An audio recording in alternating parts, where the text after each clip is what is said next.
Money Radio, good afternoon, and thank you for joining us. It's a pleasure to welcome James Knollmiller from Knollmiller and Aronofsky, LLP.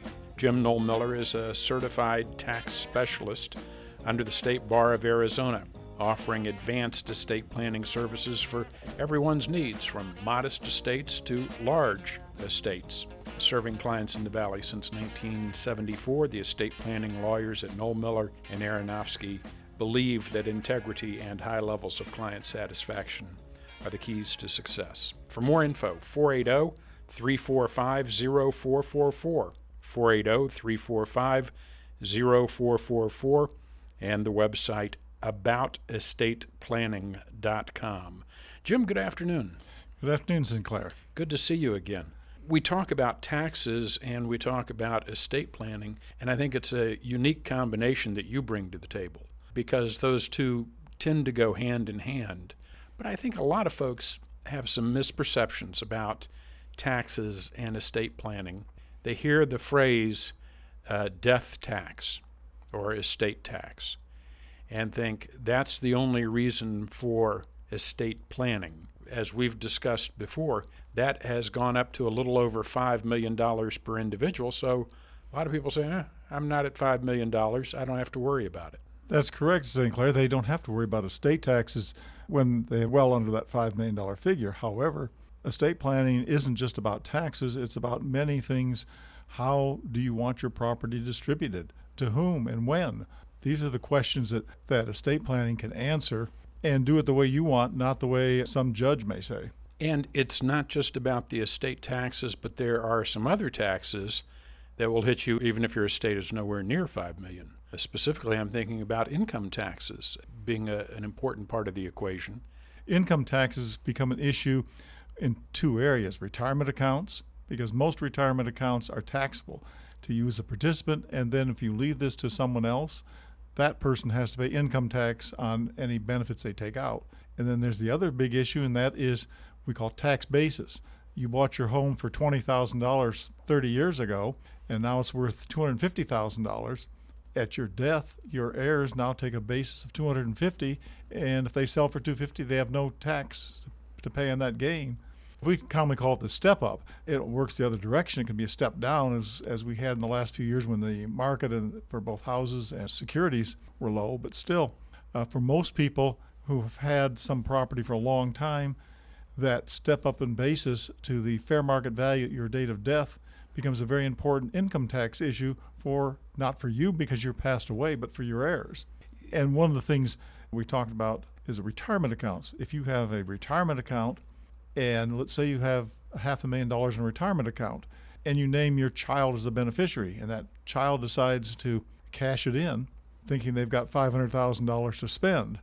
Well, unfortunately, by the time the state of Arizona and Uncle Sam get done with them, you can lose upwards of half of that $500,000 in income taxes.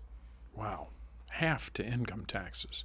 People don't think about that. It's important to understand not just your own situation, but the situation of your beneficiaries and the needs of your beneficiaries. Planning is about your own self, your situation, so that your plan covers eventualities. If you become incapacitated during your lifetime, what will happen? Who will manage your property? Who will take care of you? And a plan will also then cover what will happen to your property and your assets when you pass away. It's not only a plan at death, but it's a lifetime plan. Really, for a smaller estate, more of an average estate, some of these expenses, taxes, liquidity issues, probate expenses can really start to add up, and on a percentage basis, really take a bigger bite and cause more harm than it would, say, for somebody like a Bill Gates. Well, that's right. I mean, Bill Gates, if he spends $1 million, $2 million on attorney's fees, or even $10 million, that's nothing. But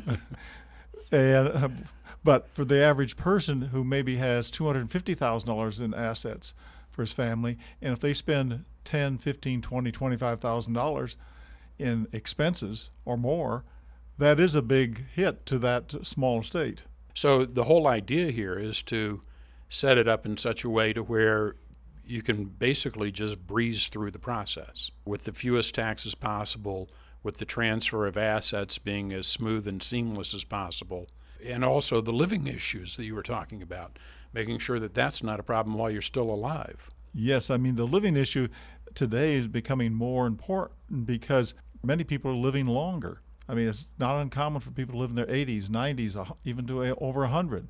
I've had numerous clients who have lost their ability to manage their affairs.